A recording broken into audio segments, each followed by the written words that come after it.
সিংড়া উপজেলা বাংলাদেশের নাটোর জেলায় অবস্থিত একটি উপজেলা এবং নাটোর জেলার সর্ববৃহৎ উপজেলা।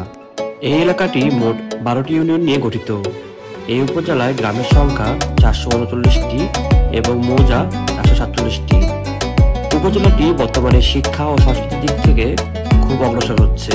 সিংড়া উপজেলার উত্তরে বগুড়া জেলার নন্দীগ্রাম উপজেলা, দক্ষিণে গুরুদাসপুর উপজেলা, পূর্বে সিরাজগঞ্জ জেলার তারাস উপজেলা, পশ্চিমে নওগাঁ জেলার আত্রাই উপজেলা। সিংড়া উপজেলা নাটোর জেলার অন্তর্গত এবং জেলার পশ্চিমে অবস্থিত।